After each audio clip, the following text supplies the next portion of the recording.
Hi, folks, and welcome to this Ignite special episode of Windows in the Cloud, where I will cover all the great new announcements of Microsoft Ignite regarding Windows 365, together with three guests that I have here. But before I explain and introduce our first guest of Season 2, Episode number 2 with you, please make sure to subscribe on our Windows IT Pro YouTube channel to stay up to date about all the latest news around Windows 365. So with that, I would like to introduce our guest with you. So Scott, how are you doing? Can you introduce a little bit about yourself and your role within the Windows 365 team? Thanks, Christian, and good to be back here again in Season 2. So I'm Scott Manchester. I'm the Partner Director of Product Management for Windows 365. I'm a 22-year veteran at Microsoft, worked on virtualization technologies for about the last 15 years. Prior to leading the Windows 365 team, I led the Azure Virtual Desktop team. So super excited to share with you and recap some of the things that we announced at Ignite just a few days ago. Yeah, it's great to have you. And I remember we did one last year as well. So great to have you back and share all the great progress we made as a team. And a great new way of presenting it is we bring more PMs in that will demonstrate those features. So with me, I have as well Matt Shadbolt. So Matt, can you introduce a little bit about yourself? Hi, Christian. It's my first time on the show, so thanks for having me. Very excited. As you mentioned, my name is Matt Shadbolt. I'm a product manager on the Windows 365 team. I've worked a ton across the product, from provisioning and Azure network connections, and I even worked on the capacity servers for a little while. But my current focus has been on our Citrix integration, so really excited to be here and show you some of the demos of how we've been partnering with Citrix over the last 6 or so months. Yeah, it's great to have you, and as well to have a partner story right now on one of the episodes. So really looking forward to what you have in store for the IT Pro audience here. Tony, what have you been up to? What's your role within the team? Thanks, Christian, and it's the first time for me as well. So yeah, my name is Tony Checkle, and I'm a program manager on the Windows 365 team. And one of the areas of focus for me has been Windows 365 government. And I'm excited to be here to share with you and your audience what the news on Windows 365 government. Yeah, it's great to have you too. And some of the people here you might not see every day or on social media, but it's so important to show as well the voice and the people behind shaping and building the product. So great to have Matt and Tony here on this episode, and we will do this more as well in the upcoming couple of episodes. So with that, because this episode, Season 2, we are in a new stage of the product, and we shipped a lot of great new features already or announced new features, and Ignite is a great example of that. But Scott, can you tell the audience a little bit about like the vision to level set? Hey, what is Windows 365 all about? And where are we standing today in terms of those features and upcoming features? Yeah, just a quick recap. If this is the first time you're hearing about Windows 365, we announced this product in June on 2020 in a keynote at Inspire delivered by Satya Nadella, where not only did he announce Windows 365, but he announced an entire new class of computing we call Cloud PC. And that's with a capital C, capital Cloud C. And that's really, my 22 years at Microsoft, that's the first time Microsoft has announced a new class of computing. So it's a pretty bold statement. During that time frame, we announced, some forward-looking technologies that would really differentiate the Cloud PC, one of which was our Windows 365 offline mode. And we've talked a bit about that at various mechanic sessions and events throughout the year. But we also announced in April of this year a number of other enhancements where we're building the Windows 365 experience directly into Windows. And we have some great opportunities when we're building capabilities both in the host OS running in the cloud and the local device as well. We can do these deep shell integrations and create experiences that are really unique to Windows 365 and really define that Cloud PC category that we announced. A few of those exciting new features, and we went into those in a little more detail at Ignite just a little over a week ago, was the new native Windows 365 app for Windows. And in fact, Christian has a day job where he actually builds these features. That was one of the features that he drove, and it's just an amazing piece of work. And I know many of you that have had a chance to try this out or saw the demos at Ignite would share that same feedback. It's really built with the user in mind to where it provides a seamless experience. The user doesn't need any special training. This is a downloadable install today, but in the future will be something you can get pre-installed in Windows 11. And with that starts this momentum for us to build deep shell integrations once that box is built into Windows. So some of those we've showcased as well, like the ability to quickly switch between your local PC and the Windows 365 Cloud PC, either through gestures like a 4-finger swipe. I'm in my Cloud PC, I swipe, I'm back to my local PC, or through mouse clicks and keyboard shortcuts as well. That type of integration really defines a whole new kind of experience where I can seamlessly move from my local experience to my Cloud PC experience. If I'm a BYO, bring your own device type of user, this could be my personal laptop and I can get into my local email and family accounts and then simply swipe and I'm back in my work environment. It's a dream come true for those gamers that try to sneak in a little solitaire or something in between work schedules. But it's really a great way that simplifies the experience and doesn't require any training. A user can literally get behind our new Windows 365 app and be productive without any IT admin overhead trying to educate them on how to use it.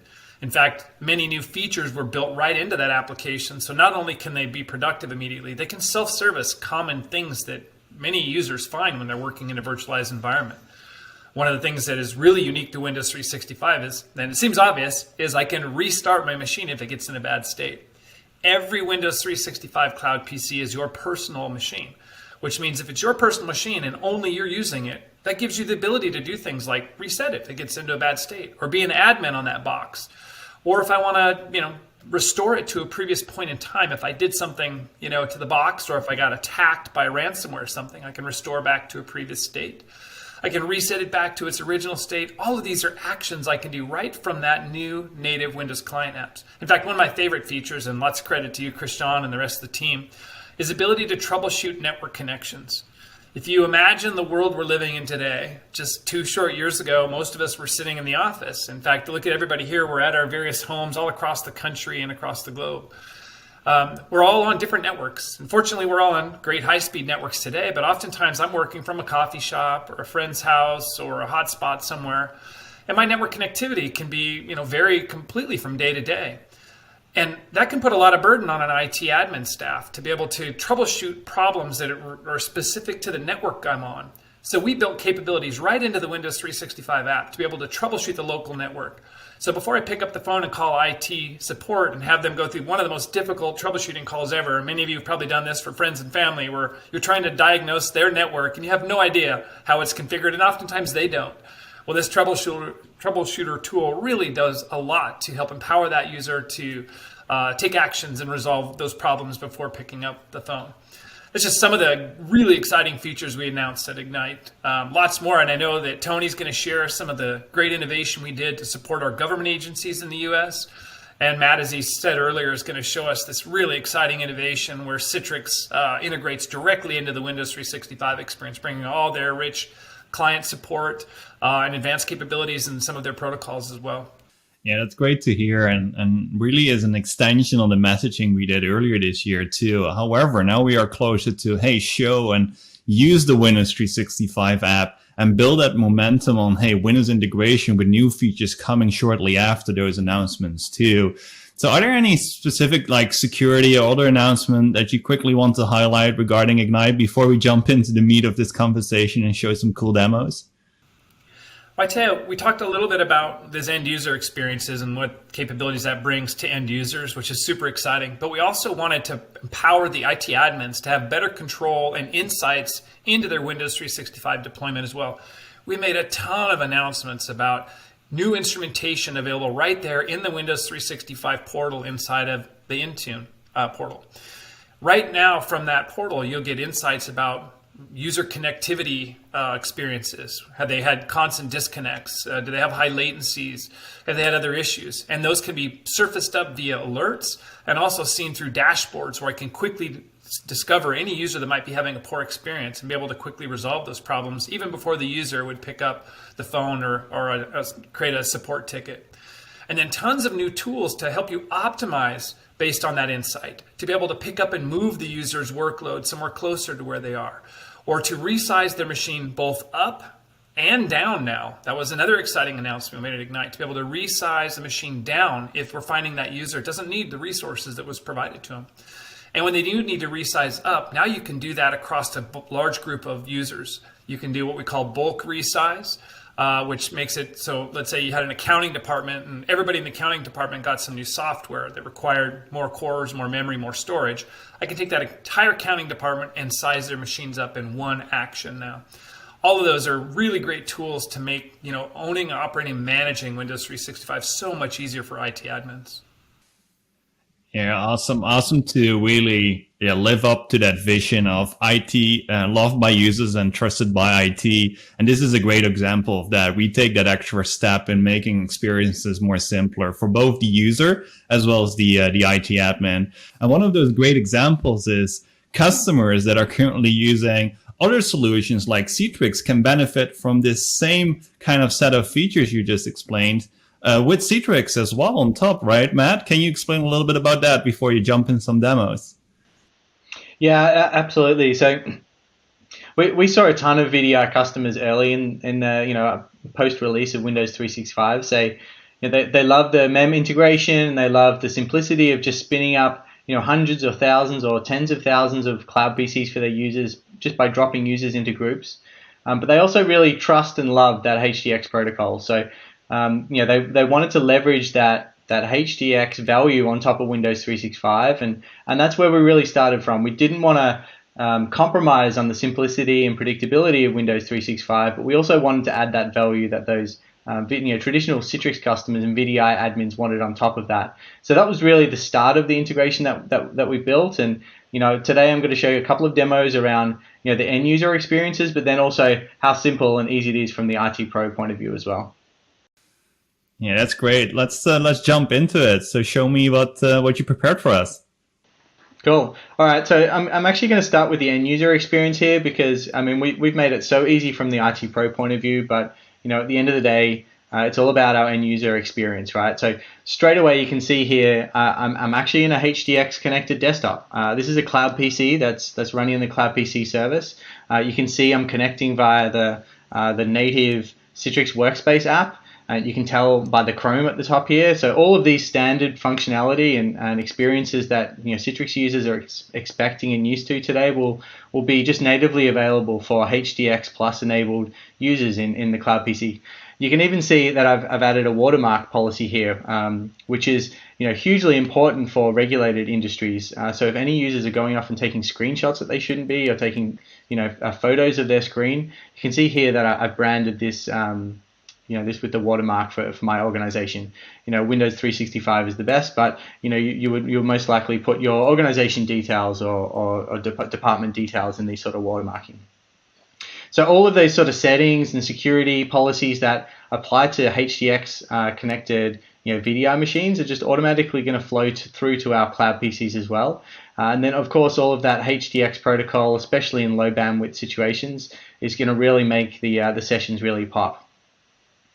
Then from our Windows 365 Information Worker Portal experience, we've actually switched this user over to a Citrix experience as well. So if you're familiar with the end user portal for Windows 365, you'll see that here I've got multiple Cloud PCs assigned to my user. And these buttons would traditionally say Open in Browser, which would take you to the Windows 365 HTML5 experience. But because these users are HDX enabled, we're actually switching those buttons out to Open in Citrix, and clicking on one of these buttons would actually redirect the browser tab over to the Citrix Workspace web clients, and all that same HDX connectivity would continue through from the browser point of view. And to make it even easier from an end user point of view, we've even actually remapped all of our download links. So this traditionally would take you off to the app stores and so forth for the remote desktop app, but because my user is HDX enabled, I can actually go directly to the Citrix workspace URLs and downloads. We even pipe in the Citrix workspace URL for the end user, so they don't have to go searching for the URLs when they're setting up their native Citrix workspace clients. They can just copy this in here and connect directly to their Cloud PC over HDX. So that's the end user experience. In terms of the IT Pro experience, we wanted to make it as simple as Windows 365 is in general. So To get this working, there's actually only two buttons that an IT pro needs to connect to. They come into the mem portal. Everything's natively in the mem portal. They come into the connectors and tokens section in the endpoint manager console. And we've got this new node called Windows 365 Citrix connector. And it's literally a toggle box. Like, you toggle this on and we'll start communicating with Citrix. There's no complex setup or installing any connectors or anything on-prem for all of this to work. We toggle this toggle box, and then we switch over to the Citrix Cloud Console. And in the Citrix Cloud Console, it's just as simple. So there's a 4-step process to get this working, but the first 2 steps are most likely already done in your organization if you're already using Citrix today. If you're not, they're really simple to do, but the vast majority of those customers who are already using Citrix have already completed these first 2 steps. The first step being connecting your Citrix tenant to the Azure Active Directory. So this is getting all of those identities out of that IDP, which is Azure AD. The second one is configuring the workspace apps in any sort of manner that your organization requires, like custom branding and things like that. Again, these 2 are most likely already done. And then the third step is this connection between the Citrix Cloud tenant and the Windows 365 tenant. This is just a single button. You click here, you sign in with your global administrator permissions in the Azure Active Directory tenant that's associated. You allow some permissions, and at that point, all the setup is really done. The 2 different tenants and 2 different services are talking to each other and syncing all the information that's required. The final step is actually to license the users with Citrix HDX Plus. And you can either click in here, or you can actually come up to the license assignments. Here I can add new users. Maybe we'll see if Scott needs a Citrix HDX license. And if we click Scott in here and we click on OK and save, all of the metadata that's required from the licensing and onboarding point of view is synced from the Citrix Cloud Console over to the mem portal, and all the HDX onboarding is handled on behalf of the customer. So there's no deploying a VDA agent. There's no setting services starting up. There's no running PowerShell scripts or doing any sort of VDA registration. Windows 365 handles all of that for you.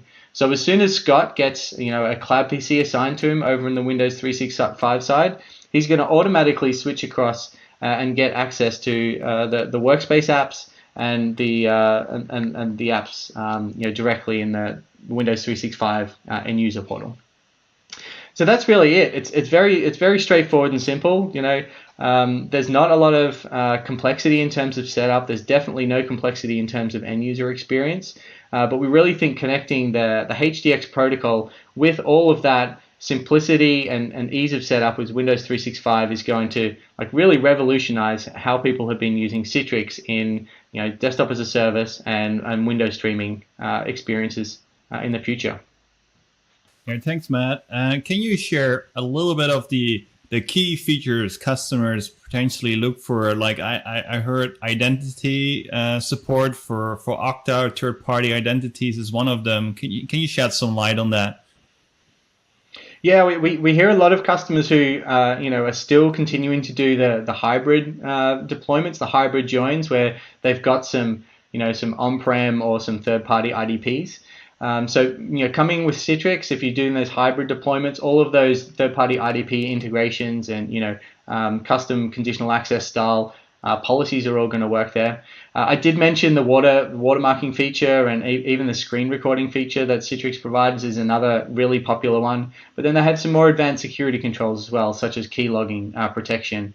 And finally, another one. There's so much that Citrix brings to the table. Another one is just the third-party client support as well. So we have got a lot of customers who are trying to access Cloud PCs via thin clients and Chromebooks and things like that. And Citrix have a great amount of OEM partnerships across all of those hardware vendors, and those customers using those types of hardware will just natively be able to connect to their Cloud PC using the native Citrix workspace apps.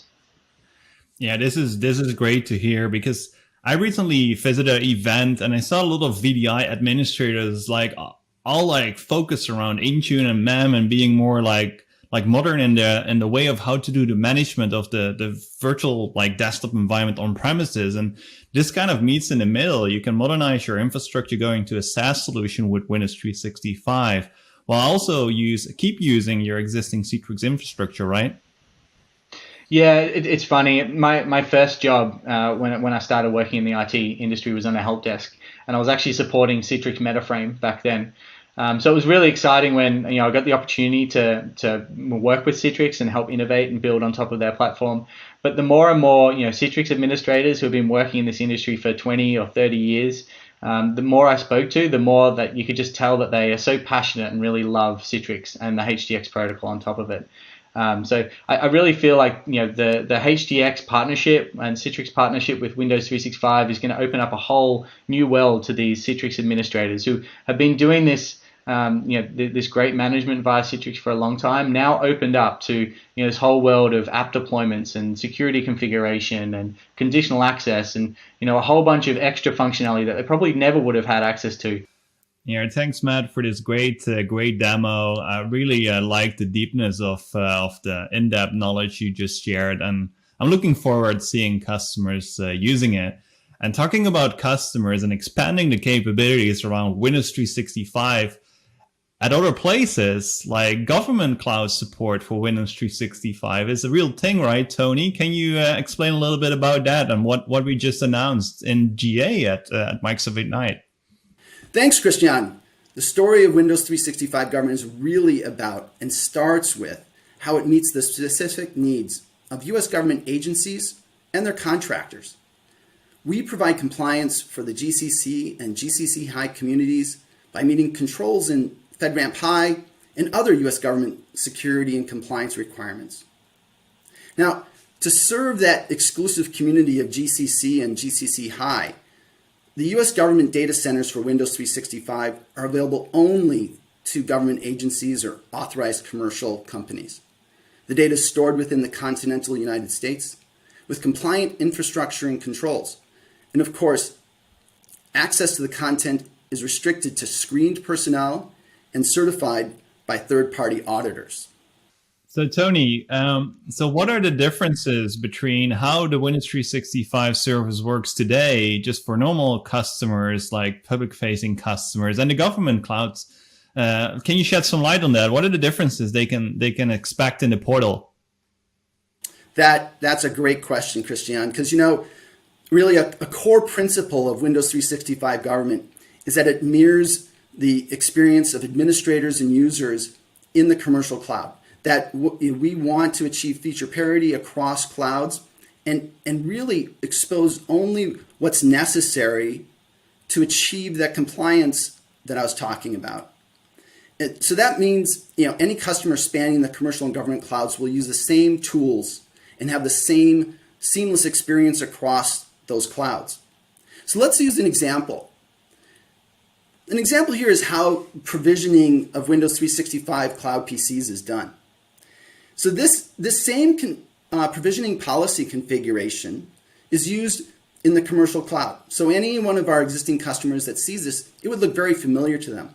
Except that in this case, for GCC and GCC High customers, they can choose the U.S. government data center in which to provision and operate their Cloud PCs. Christian, I think this is such a great story of how we leverage the simplicity of Windows 365. We talk about it all the time while providing that consistent experience for users and administrators. So this is really the beginning as we extend Windows 365 government to support more scenarios and environments in the future. So this is great, Tony. And you touched on a right element here, which we covered already in the beginning of this episode too: simplicity and loved by users, trusted by IT. And that applies, of course, too, to government clouds and government customers and such. So can you explain a little bit more about, hey, what are we doing in terms of identities and simplifying that as part of government, like scenarios and things like that? Yeah, Christian, I love that line, loved by users and trusted by IT. And I think it really, we have doubled down on it with Windows 365 government. How are we making it possible for users to have a simple experience as they have to think about both commercial clouds and the government cloud, but yet, administrators being able to meet ever increasing regulatory requirements and compliance standards. So for just a moment, I want to share with you how the team has followed that Windows 365 principle of simplicity that you mentioned, and here how we've done it for the GCC community. In the case of GCC, there's simplicity for users who use the same identity and credentials that they're familiar with from the commercial cloud to access their cloud PCs, their data, everything that's secured in a US government data center. So with Windows 365 Government, it is transparent, simple, and secure for users, while administrators are meeting the stringent security and compliance requirements of the US government, which can be quite demanding and time-consuming and expensive to achieve. Not only that, this approach enables customers to operate more cost-effectively as the more cloud-native they become. So, Christian, it's been great having this opportunity to share Windows 365 Government with you and your audience. And I'm really looking forward to the next topic, which is the Windows 365 app. Yeah, Tony, let's jump in an awesome other demo to close off this episode. And that's the demo around the Windows 365 app. And as Scott has been saying in the intro, I've been a PM as part of this feature and as well as some other features together with an awesome team here at Microsoft between us, Windows 365, as well as Windows and AVD. So let me show you the experience that you can have if you download the Windows 365 app today in the Microsoft Store for Windows that you can access on every Windows 11 machine today. So what you see here is the store integrated app, the Windows 365 app. And if you search for it, you can simply download it from the store. And after the downloading is done, you can easily go to the start menu and then launch the Windows 365 app from here. And the other great thing is that the app will be available in box as part of Windows 11 very soon. So you no longer have to download the app directly from the store. So once you start the app, the user gets the first run experience presented with all the benefits of the application and as well the service to the user. And once you're in the connection center, you can do all the familiar actions you're familiar with, like restart, reset, restore, rename, and troubleshooting as the feature Scott just explained in the beginning to troubleshoot your networking. So once you click on connect, you start the session full screen as you are familiar with the Remote Desktop app. However, now with all the branded experiences and simplicity that you're familiar with the Windows 365 web app, with single sign-on experience directly inside Windows 11. And what you can do too, if you want to make it windowed mode, because you want to shift between local and cloud, you can make it windowed mode and just work on the side on your local PC as well as in your cloud PC connected to your corporate data and your backend services. So this was great to show as part of the first step into the immersive Windows experiences that we will ship soon in the future, called Windows 365 Boot and Windows 365 Switch. So pay attention on that on our roadmap, and I'm looking forward to demonstrate those features as well to you. So with that, we are nearing the end of this episode, this special Ignite episode of Windows in the Cloud. So I would like to thank my guests, Scott and Matt, as well as Tony, for being here. And with that, I would like to give you the opportunity to share how can people stay in touch with you. So what are your Twitter handles or LinkedIn pages? Scott, can you start first? Yeah, probably the best way to reach out to me is at RDS4U. Just that simple little acronym. A little legacy from my roots in virtualization. So hit me up on Twitter. I try to stay active there and answer your questions. And I know many of my colleagues are there as well, and I often will pull them in if it's a question I can't answer directly. Yeah, so next time you're on an episode, it needs to be W365 for you, Scott. One of our colleagues has the Win365 license plate, and I feel like I should have grabbed that. I'm not sure. That's you, isn't it, I'm not sure who that is, Scott. Yeah, I'm pretty sure that's you. Yeah, that's me. So I beat you to that one. So, Matt, can you share a little bit where people can stay in touch with you?